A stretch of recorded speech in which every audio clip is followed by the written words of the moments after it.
Good morning, everyone. Welcome to Activities for People Living at Home with Dementia. We are proud to offer this series with funding from the Area Agency on Aging and the United Way of Tarrant County. These programs are recorded and are made available for viewing through a YouTube channel for future use. I am Martha Brown, your host for today's activities. We are presenting today Peggy Spear with the Amon Carter Museum of American Art. Peggy is bringing us art from the earth, and that sounds exciting to me. Peggy, please show us some earth pictures.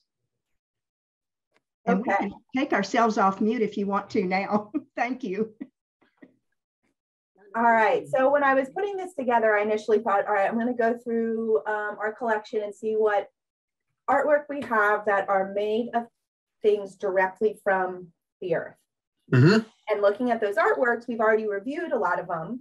So the focus will be on a special exhibition that just opened in December entitled In Isolation. And it's a show of one artist. Her name is Sandy Rodriguez, and she lives in LA. Here's old Sandy right now. Sandy's on the left, and our curator, Maggie, is on the right. I just texted Maggie. I said, hey, Maggie, can you text me, or can you send me any pictures you might have with you and Sandy? And she sent me some of the most ridiculous pictures of them, like in the gallery doing all these poses. I'm like, I just need something normal. So here's another one of them just really hamming it up. They're like resting on each other at one point. I was like, okay. So Maggie has a good sense of humor. But here's Maggie, our curator, and the artist, Sandy Rodriguez. Like I said, she is based in LA, originally from San Diego. So she is California through and through. And she, the artworks in this particular exhibition are from a residency that she had at, it's called the Joshua Tree Highlands Artist Residency that started almost exactly as COVID hit. So the title In Isolation refers to kind of two things that are happening at once. One, she's in the desert completely by herself, living in this ranch. And where it was the same time that we were in lockdown, that she was producing a lot of these artworks. So this double entendre of In Isolation. So she, her artworks, her background is typically, she's really interested in creating things that are rooted in maps, in nature, in history, in the border. You can kind of see there's a map in the background that is of California, but it deals with, there's people protesting at the border into Mexico. So she's really interested with the lands, the original owners of lands or inhabitants of lands, not necessarily the Western story of whose land it is, but the indigenous story of whose land, and those mythologies, things like that. So her work is really cool. So so those are kind of the themes she's addressing. But this of the earth part comes from, she's making her own pigments out in the desert, and she's working on a mate paper. Have any of you ever heard of a mate paper before? No, how do you spell that? I want to make sure I'm spelling it right. A-M-A-T-E, I think is how you spell it. So a mate paper, yeah. A mate paper is, here, I'm holding some up. It's hard to see with this lighting. It's handmade paper that is made from bark of fig trees, mulberry, other various plants and fibers. She is not making the paper. She is working with a 5th generation family of the Otomi in Puebla, Mexico, that is making the paper. So that paper she brought with her, but it's all completely handmade paper from fibers. And the color of the paper can vary depending on what natural pigments they're putting in. You might add more iron, you might add ash, depending on what fibers you're choosing from. You can alter the color of the paper.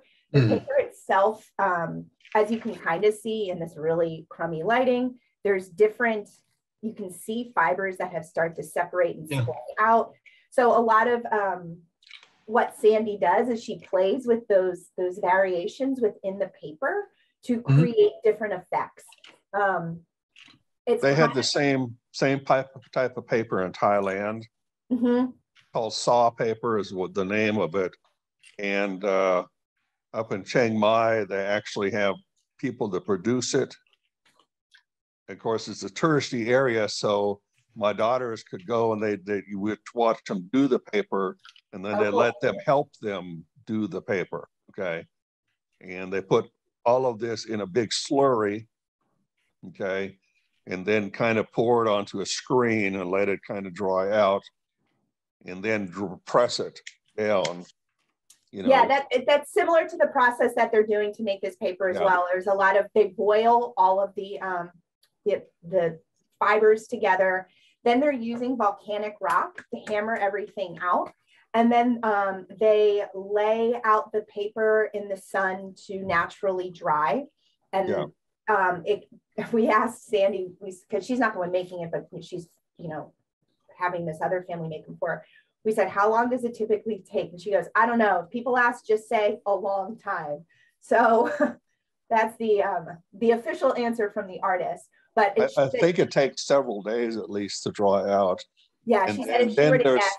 and I think there's still another process after that drying process normally, that they do something else with it. She didn't mention it with this particular paper process, but that's not to say it doesn't exist.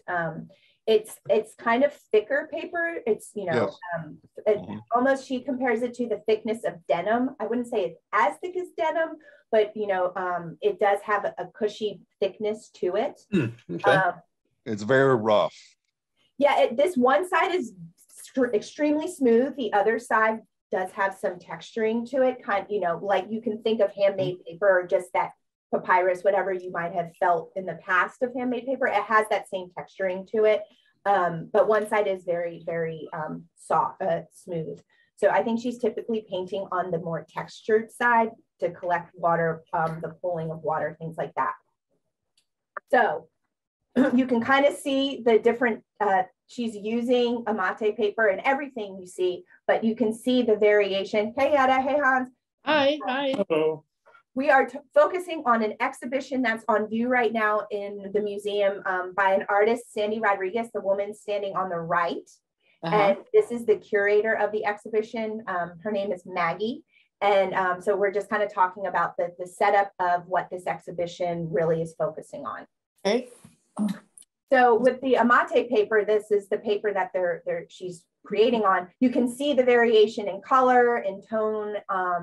These are huge. And if you were to go buy this paper at, you know, like a specialty store, we got a piece of a sheet that wasn't, you know, probably 3 feet by 2 feet, something like that. And it was almost $40. It's very expensive for this type of paper.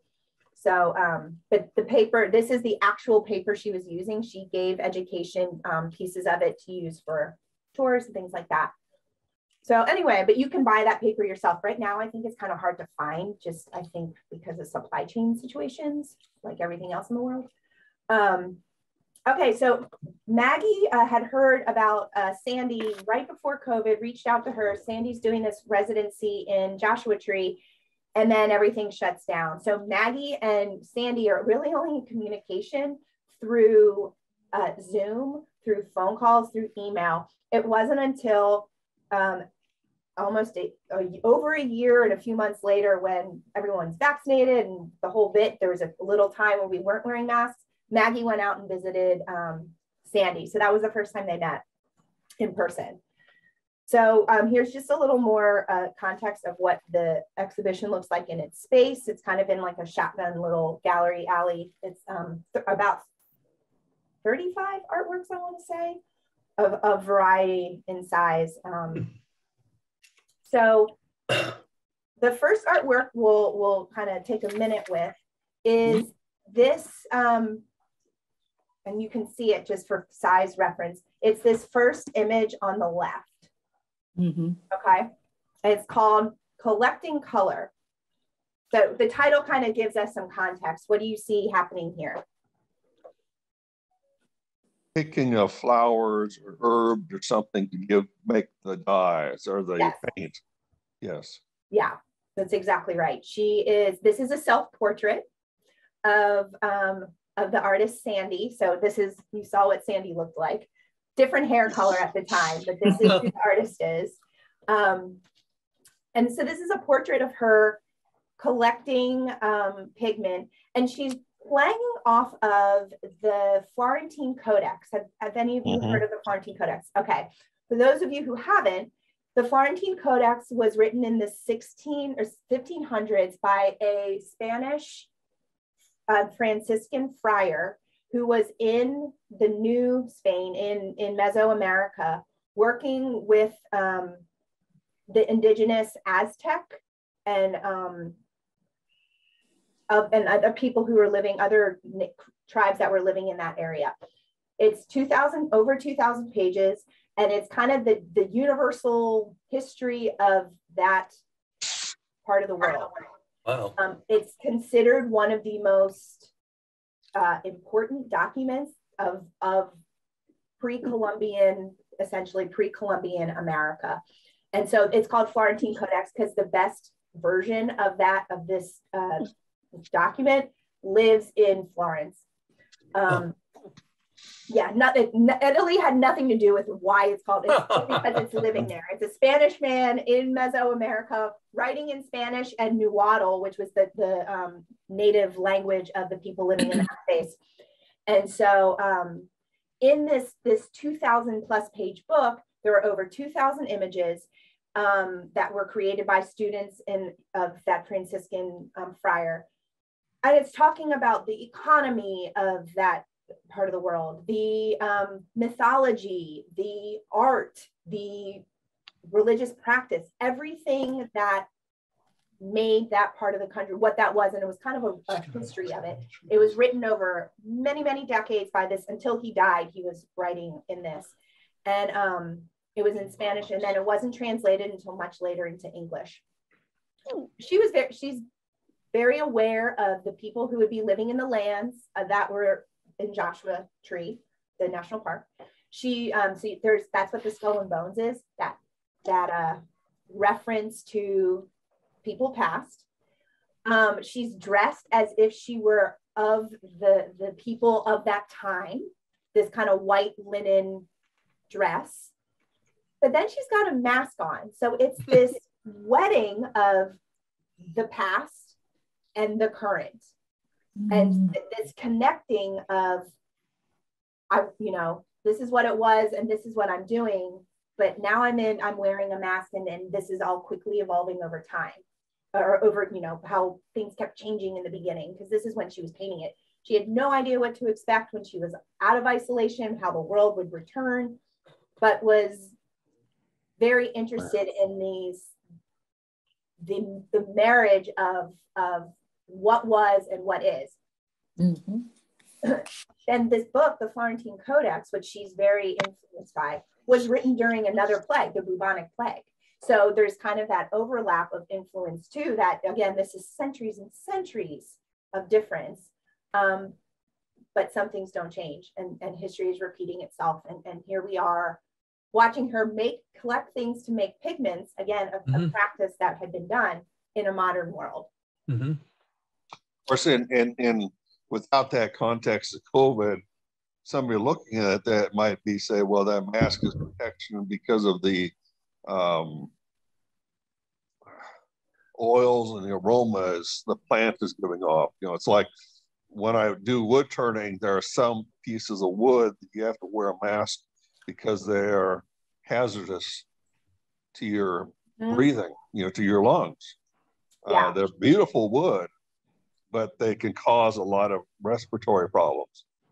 So somebody in the future would say, oh, well, he's just a person who's protecting herself from, from that, Right. Yeah. If she had showed the people of the 1600s, they might not have even thought twice about the mask. Right. Yeah, and they wouldn't. That's right. No.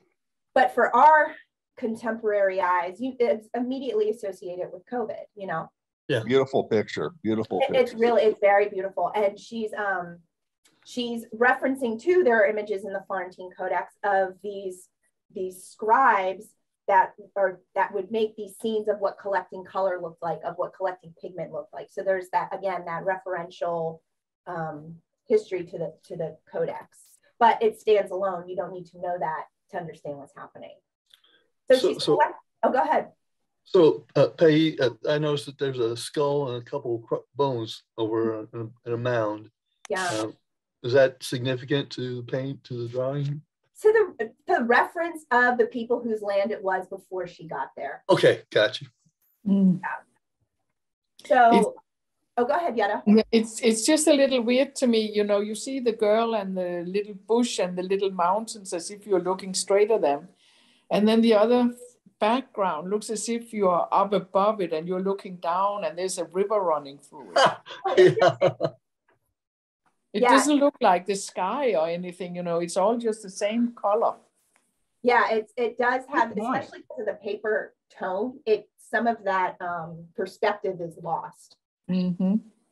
Yeah, you're right. So she's collecting pigment. There's a portrait of her collecting pigment. Here is what she had in her studio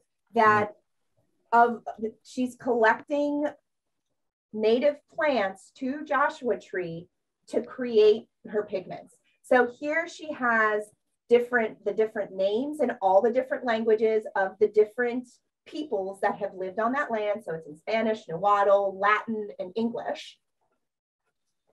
And then on the other side, there are the medicinal and utilitarian purposes of these plants.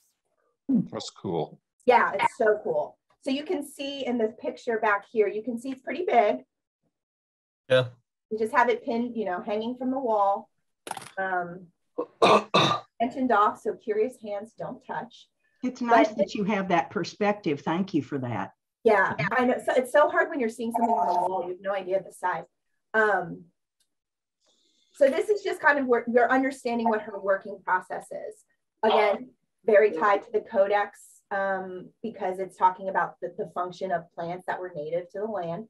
She said that she views herself as a desert person. That's where she feels at home because she grew up in San Diego. She's used to that kind of arid, dry, you know, the ability to hit a desert and you're, you know, an hour away from where you live. So she always felt at home in the desert. When she's working in these Western states, Southern Western states, and she's in isolation in these different, you know, deserts or parks, she makes it a point to understand the flora and fauna of the area. And she works with scientists, things like that, to really understand the place well.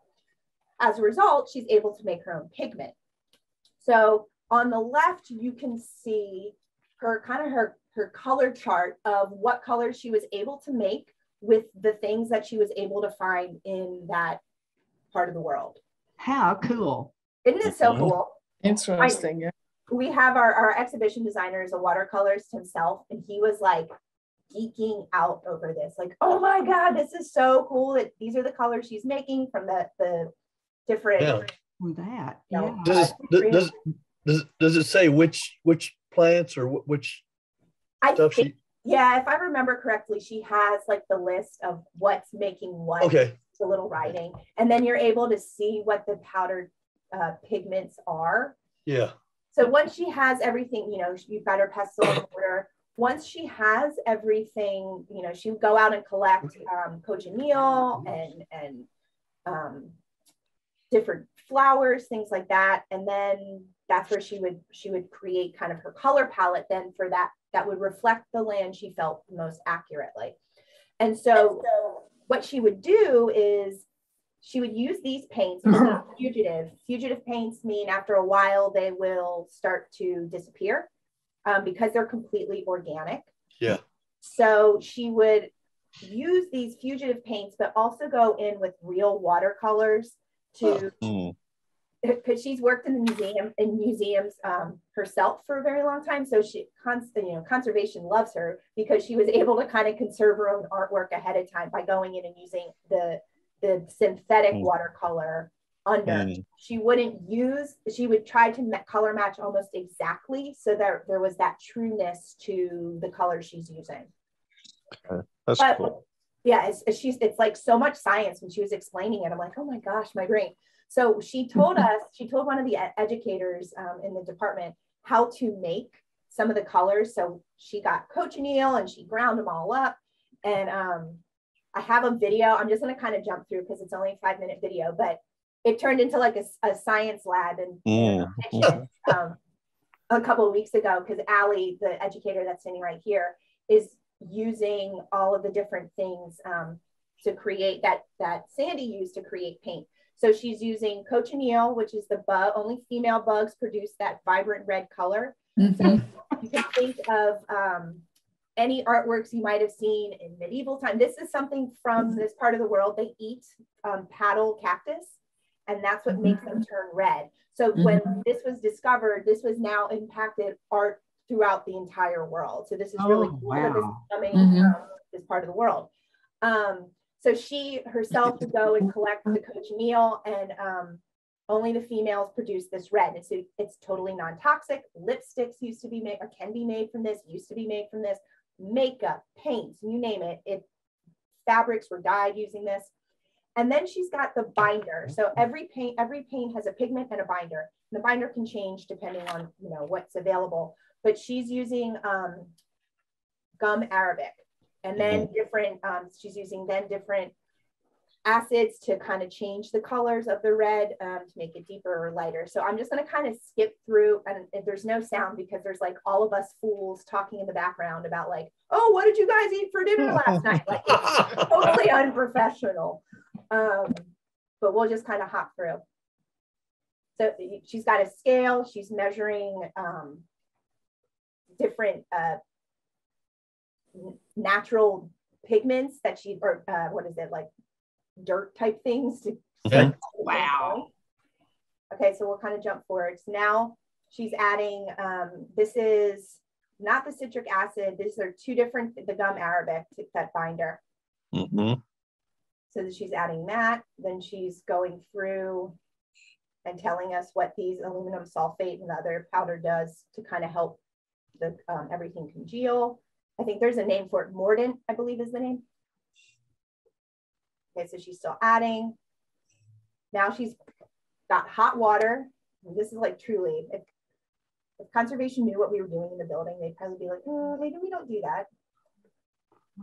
So now she's mixing. She's added the cochineal. She's mixing everything together. And it looks pretty brown, but it isn't. And then now she's adding the sulfate, aluminum sulfate, and this is what's going to make it. You don't have to strain it or anything. Or no, maybe this is the gum arabic, and then she adds. She's going to add that. That's the sulfate, and this is what's going to make it that purple color, and you can start to see it changing. Oh, see that? Magic. Yeah. It's magic. And then It's chemistry. Yes, it is. It's chemistry. To me, is magic because science doesn't compute in my brain. So, and then now she's adding the citric acid, which is what you can do to lighten the color, so you can see it went from a purple to kind of a pink. Bye, folks. I've got to go. Bye, Steve. Thanks, Steve. See you later. Bye. So we now have jars of cochineal ink that we've been using for art making here at the museum. So is that material something you can put in a bottle and save and use it for several things, or? Yeah, you can. So she didn't make. You can see it looks all blue, but it's probably up to here. Okay. And then I think she adds the hot water in, more hot water in. I think to dilute it, but to make more of it. And then now, I don't know how long it lasts, but she made a lot. So if it doesn't go bad, so to speak, it would last us a long time. Yeah, I mean, if you put the right binders and things in it, that should make it last longer. It's very work intensive. It's very chemistry centric, as you saw. So, but Sandy's doing that for all of her pigments, collecting the color and then making her paints. And so there's a bunch of little studies she does in the exhibition that she's prepping for her larger map that we saw in the beginning that was off of her Maggie's shoulder. But here is a Joshua tree. You know, not huge. I don't have it. I didn't put the picture of it on the wall. And then here she has the names in Nahuatl, I believe, Spanish, and Latin. That's what the writing is. Yeah, and in English, you can see it here at the title of it. Now, one question, since we didn't come in, does she make her own paper because it's so uneven? She does not make her own paper, but she's working with a family out of Puebla, Mexico, who's they're an Otomi family, 5th generation paper makers. So this is all handmade, but she's not making them herself. But she's not, okay, all right. So you can see, you can see the inconsistencies in toning and edging, things like that. But she's working in standard sizes. This was kind of funny because she was working in isolation. Our curator was never able to meet her. And we did not know, we weren't sure when we were going to be able to be back on site. She had to work in standard sizes, so we knew we had frames that could fit her stuff. So there was a situation where function had to dictate the creativity. Yeah. Okay. Smart. So Peggy, can we go back to that one? So is the brown color really just the paper color as it comes out that's in the background? Yeah, like this is brown and this is brown. Yeah, like you can see she works with it deliberately. So some of it is masked, some of it is up. So yeah, it's a very deliberate choice on how she those details. So the last, I think this is the last image. Yeah, I adore this image. So this is, it's, let me go back and I'm going to give you quick whiplash. We're going to go back. You can see the artwork here on the walls for size. Okay. Again, she's working within a standard frame, so it's not massive. But here is, she did several nocturnes during her time at Joshua Tree. And she loved it because she was out of LA. There was no light pollution. She was able to see every, she said, comet and star and just any celestial thing that, again, if you're mimicking whatever was happening with the Florentine, the people who are creating the Florentine Codex, your entertainment was the sky. I mean, you knew you were measuring seasons and days and weather. Everything was going, everybody was looking up to the sky. So this is that, this idea of mimicking that life that was done centuries and centuries and centuries before, again, in a contemporary time. And then you see the gold flecks, the gold stars. She's using 24 karat gold there to give it a little luster. And you notice this sweet little bunny.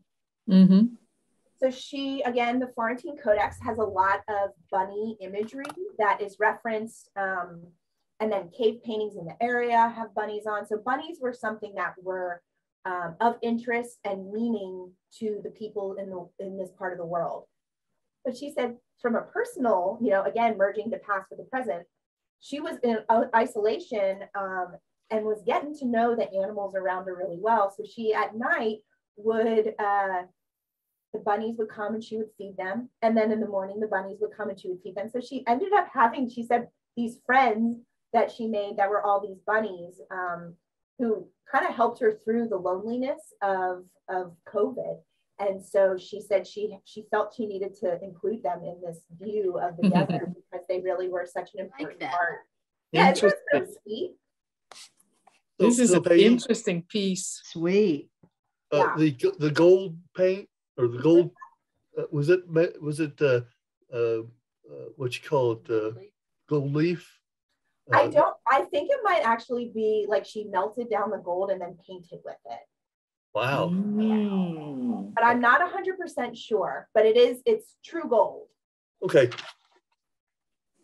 Wow. Yeah. And it represents the stars and not any flowers during the day. No, like the total beauty of the nighttime sky, which she said she's just always been attracted to.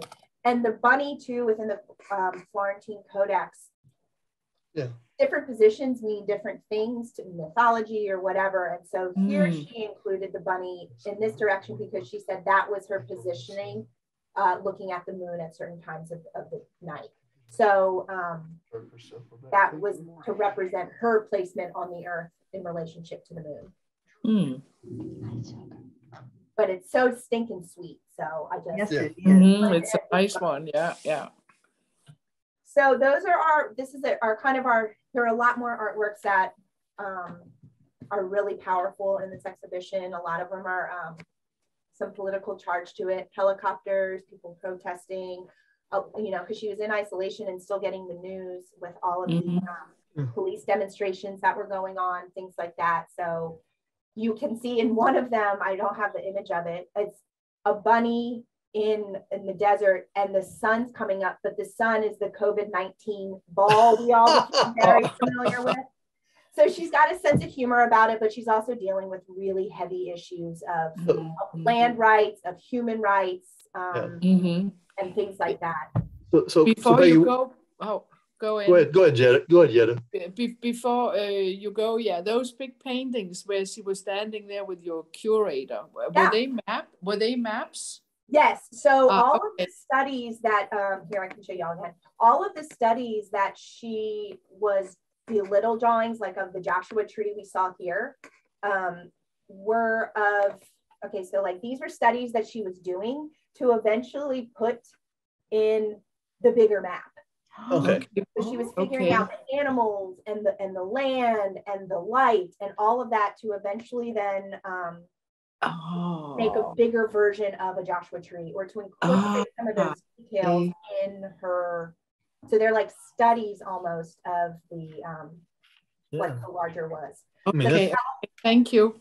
Yeah, and so the California thing, you've got, a police car that's on fire. You've got children protesting outside of a detention center. So again, they're beautiful, but very heavy. You see in some of the nocturnes, maybe, you're not seeing it here on the wall, the next wall over, there's nocturnes of the, Joshua tree landscape at night, but then you see helicopters flying overhead, and that can be all of the different things that were going on with social justice and the wall and the whole bit. So she's very aware of, again, the past and the present. So Peggy, my picture in my mind is that she's living in an old trailer with a TV antenna sticking up. And that would be the impression. No, for this residency, she was on a 5-acre ranch with a library and Wi-Fi and so she was living that cush life. But in other instances in her life, when she was painting these desert scenes, she would pack in for 2-3 weeks at a time and then pack out and just get what she needed, really live and learn the land before she felt comfortable, and drawing all day out in nature, and then coming back to her studio to create these larger images. Thank you so much for sharing. Absolutely. That would be an interesting snippet. No, I'm glad you all, if you get a chance and you're in this neck of the woods, these works are really, they're works that I would want in my home. They're just so beautiful. But it will be up until probably, I want to say, April or May. So anyway, next week we're back with green in honor of St. Patrick's Day. We're not doing any Irish, but we're doing a lot of green. So all right. See you all next week then, okay? Peggy, thank you very much. Thank you, Peggy. Thank you. Friends. Bye.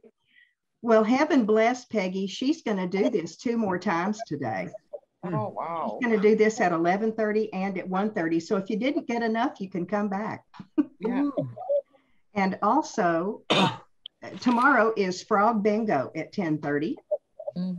So we can build on what we started on March 3rd. And tomorrow, 11:30 and 1:30, Tony Palos piano.